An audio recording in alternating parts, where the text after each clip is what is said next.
Kennedy Holmes after her audition on the season 15 premiere of The Voice. Tyler Golden, NBC. By now, seasoned viewers of reality singing competitions know to pay special attention to the end of any audition episode. Producers generally save that slot for their favorite contestant. Indeed, in the last few minutes of The Voice season 15 premiere on Monday, the producers truly delivered. Let's check in with the final artist of the night, host Carson Daly informed the audience, and introduced Kennedy Holmes, a 13-year-old from St. Louis. A few minutes later, young Holmes would make the celebrity judges lose their minds. But first, viewers were treated to a fairly standard pre-recorded introduction of Holmes, the youngest singer to audition this season. Holmes said she's a typical middle school student. She loves dancing, playing volleyball, running track and recording goofy videos in the car with her mom. Then, the producers cut to her standing on the stage. She started singing Adele's Turning Tables, and she sounded like this. Everyone freaked out over Holmes's near-flawless performance.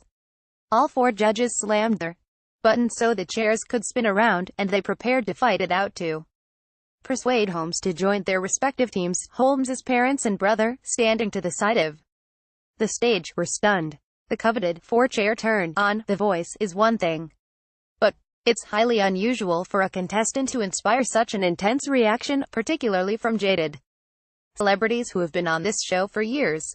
After Kelly Clarkson literally had to take a walk to calm down after learning Holmes's age, Adam Levine said as much.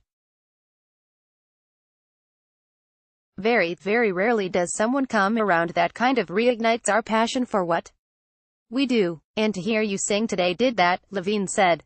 Just to see that kind of confidence naturally exist in you at such a young age, it's unheard of. After the 15 seasons, you really could become the absolute biggest thing to ever come from this show, Blake Shelton agreed.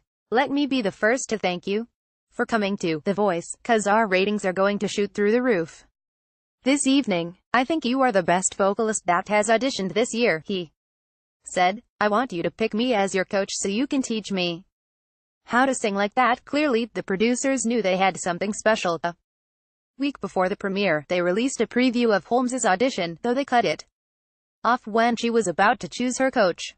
The choice was obvious. Holmes, remarkably poised through her audition, burst into tears as soon as Jennifer Hudson started talking to her. Trying to gather her composure, Holmes said that in one of her first performances at school, she sang I Am Changing, which Hudson's character performed in Dreamgirls. I've dreamed to sing with you, Holmes said. I'm ready, Hudson replied. She walked to the stage and gave Holmes a hug, and the two of them sang a brief, impromptu performance of I Am Changing. Holmes's parents and Clarkson started crying. It was an honor and a pleasure just to sing with you, Hudson said. Clearly, Holmes chose Hudson as her coach. Hudson was thrilled. I think the game is over because I just won The Voice with Little Miss Kennedy. Yes, I did, she said triumphantly. The other coaches didn't argue. You win. It's over, Levine said. She's so good, Clarkson added. Shelton, a six-time winner, concurred. You just won The Voice. Read more. Florida Georgia Line could have been a one-hit wonder. Instead, they built an empire. The Voice launched Danielle Bradbury's music career. Then she had to find her own path. Carrie Underwood's new album isn't political, but here's why it still makes a statement.